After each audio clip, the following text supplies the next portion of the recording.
We are about to show you how one of the biggest names in MMA just made the worst mistake of his career. In this video, you'll see how Kamaru Usman accidentally exposed his friend's most vulnerable moment to millions of people, how Arman Tsarukyan called out Paddy Pimblett for getting submitted at his own gym, and the massive UFC 324 controversy has the entire MMA world losing its minds, all the way down to the title fight that nobody saw coming. This is Kamaru Usman, the Nigerian nightmare, former UFC welterweight champion and one of the most respected fighters in the sport. The guy who dominated the division for years, defended his title 5 times, and built a reputation on being a stand-up dude. But on January 8th, 2026, everything changed when he posted a video that literally nobody should have ever seen. And at first, fans were confused. The video was supposed to be behind-the-scenes footage from Usman's AKO MMA event in Lagos, Nigeria. You know, the usual promotional stuff. Fighters training, event prep, maybe some interviews. But buried in that footage was something that made the entire internet stop. A private FaceTime call with boxing superstar Usman-Joshua. And this wasn't just any casual conversation. This was AJ sitting in a hospital room, bandages wrapped around his head and torso, talking about the most traumatic moment of his life. Because just hours earlier, Usman-Joshua had survived a devastating car crash on the Lagos-Ibadan expressway. The same crash that killed 2 of his closest friends and coaches, Sina Gami and Latif Ayodele. 2 people were in that car with him, gone, just like that. And in the leaked footage, you could see Joshua visibly shaken trying to process what happened. He told Usman that it still hadn't hit him yet, that 2 of his friends were sitting in the front and 1 was behind, and now they're gone. Usman, clearly emotional, responded by saying, "You scared the world, thank God." But here's where it gets absolutely crazy, because that entire conversation wasn't meant for public eyes. It was a private moment between 2 friends who shared deep Nigerian roots. A moment of vulnerability, a moment of grief, and Usman's team recorded it over his shoulder and published it to millions of people on YouTube. So as you can imagine, when fans saw this, they absolutely lost it. The comments section exploded. Twitter went nuclear. Everyone was asking the same question. How the hell did this happen? Did Usman-Joshua know he was being recorded? Did he give permission for this to be shared? Because if not, this is one of the biggest breaches of trust in combat sports history. And for hours, Usman stayed silent. The video racked up views. Clips got shared across every platform, and Joshua's most private moment became global news. But eventually, after seeing the backlash pile up, Kamaru Usman had to respond, and what he said shocked everyone. On January 8th, he posted to X, formerly Twitter. After seeing what's being written, it's quite heartbreaking. Being on camera that whole day in preparation for the AKO show, it completely slipped my mind that my conversation was recorded. I realized after and asked about it. I take full responsibility for not properly watching the video that was released and keeping my private conversation with my brother, AJ, private. Then he added, SMH, big L on me. That's not something I would ever do to a friend or brother. Big L on me? Yes, that's putting it lightly. I mean, this dude just exposed his friend's trauma to the entire planet. And while some fans appreciated the apology, others weren't buying it. Because here's the thing. Usman is the president of AKO MMA. It's his promotion, his event, his content team. So how does something this massive slip through the cracks? How do you not check the footage before it goes live? But look, what if I told you this wasn't even the wildest MMA drama this week? Because while Kamaru Usman was dealing with that mess, another fighter decided to start World War III on social media, and his target, one of the most talked about fighters in the UFC right now.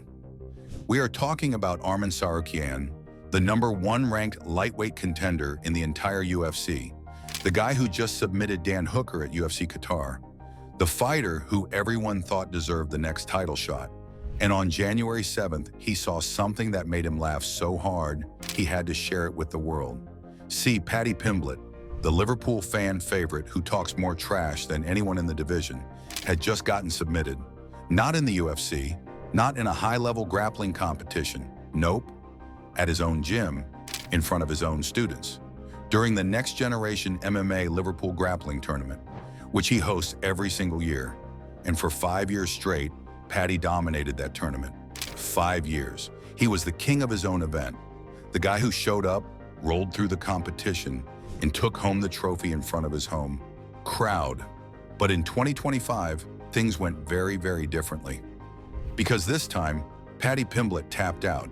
He got caught in a calf slicer by his own teammate, Jiu-Jitsu black belt Aaron Jordan, and had to tap in the finals. The finals. At his own tournament, and the internet, being the internet, immediately clipped it and spread it everywhere. So when Arman Tsarukyan saw this, he couldn't resist. He quote tweeted the video and wrote, "Is this the trash can that said he can out-grapple me?" Followed by a laughing emoji. Trash can.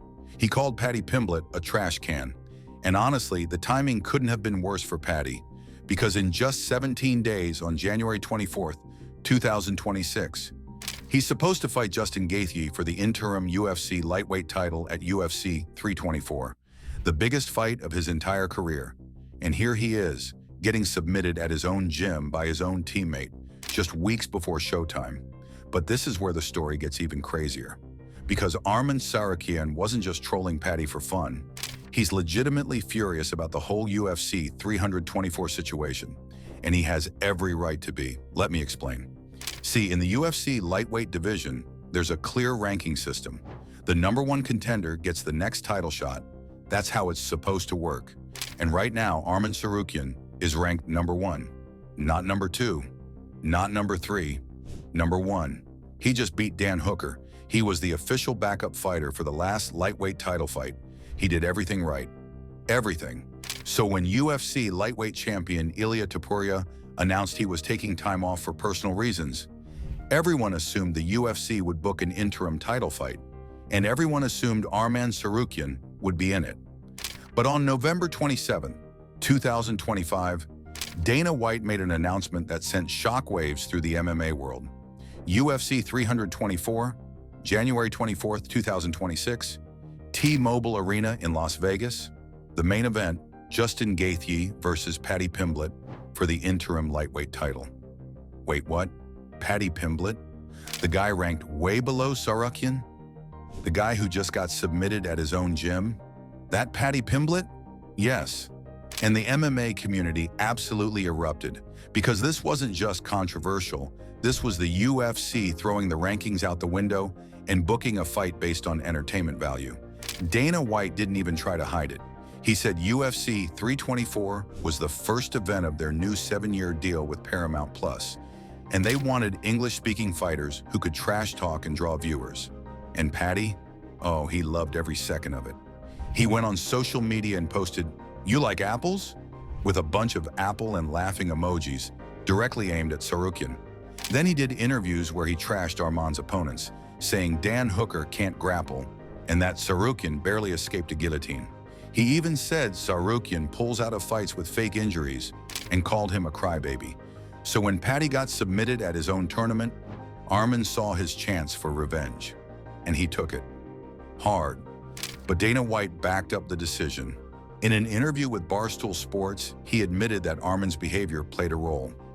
Remember when Tsarukyan tried to punch a fan who flipped him off during his walkout at UFC 300? Yes, that got him a 9-month suspension and a $25,000 fine. Then there was the headbutt at the ceremonial weigh-in against Dan Hooker. And let's not forget, Tsarukyan was supposed to fight Islam Makhachev for the title earlier in 2025, but he pulled out, citing a back injury. Dana White said, 100%. A lot of things have factored in, you know. So Arman Tsarukyan got passed over. Not because he's not good enough, but because the UFC wanted a safer bet for their massive Paramount Plus debut. And that brings us to UFC 324. This card is absolutely stacked. I mean, ridiculously stacked. In the main event, you've got Justin Gaethje, the former interim lightweight champion and former BMF title holder, taking on Paddy Pimblett for interim gold. Gaethje is 37 years old and might be on his last run. He's been in absolute wars with everyone. Tony Ferguson, Dustin Poirier, Charles Oliveira. The dude is a walking highlight reel, but he's also taken massive damage throughout his career. And Paddy? He's 7-0 in the UFC, undefeated in the promotion. But his competition has been questionable. He's never fought anyone near Gaethje's level. So this is his chance to prove he belongs in the conversation, to show he's not just a hype train, that he can actually hang with the elite. Then in the co-main event, you've got the return of Amanda Nunes, the Lioness, the greatest female fighter in UFC history, two-division champion. She retired back in 2023 after beating Irene Aldana. But now she's coming back to challenge Kayla Harrison for the women's bantamweight title. Harrison is an Olympic gold medalist in judo and the reigning champ, and she's been calling herself the GOAT. So Nunes is coming back to set the record straight. Plus, the card features Sean O'Malley versus Song Yadong at bantamweight. Derek Lewis, the knockout artist, is fighting Waldo Cortes Acosta. Umar Nurmagomedov, Khabib's cousin, is taking on former flyweight champ Davison Figueiredo. And Rose Namajunas, the former two-time strawweight champion, is moving to flyweight to face Natalia Silva. This is the UFC's Paramount Plus debut, the first of 13 numbered events in 2026 that fans can watch without paying for pay-per-view, all included with a Paramount Plus subscription. The main card starts at 9 p.m. Eastern, T-Mobile Arena, Las Vegas, and the entire MMA world will be watching. But here's the question. What happens after UFC 324? If Paddy Pimblett beats Justin Gaethje, does he actually deserve to fight Ilia Topuria for the undisputed lightweight title? Or did he just get fast-tracked because he's entertaining? And what about Arman Tsarukyan? Does he just sit on the sidelines while everyone else fights for gold? Or does he keep taking grappling matches outside the UFC while waiting for his shot? Because right now, Tsarukyan is competing in grappling tournaments. He went 3-0 in 2025, including a win over MMA legend Benson Henderson. Then he drew with UFC middleweight Shara Magomedov in December. And there's talk of a potential grappling match with retired legend Dustin Poirier in February. So he's staying active, staying sharp, and waiting for the UFC to give him what he earned. But Paddy Pimblett, he's clapping back. He said on the MMA Guru's YouTube channel that he hopes Tsarukyan breaks his neck in one of those grappling matches. Yes, he actually said that. He even laughed about how Tsarukyan nearly got triangled by Shara, a striker with no real grappling credentials. So the beef is real, the tension is real, and UFC 324 is going to determine who gets the next shot at greatness. Will it be Gaethje, the veteran warrior looking for one last run at glory, or Paddy Pimblett, the trash-talking Liverpool star trying to prove the doubters wrong?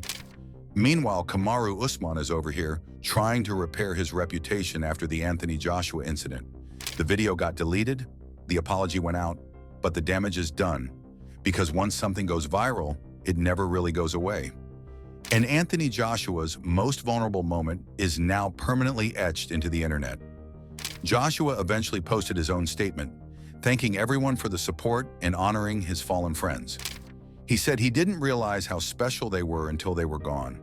It's tough for him, but even tougher for their parents, and that he believes God knows their hearts. As for his boxing future, it's uncertain.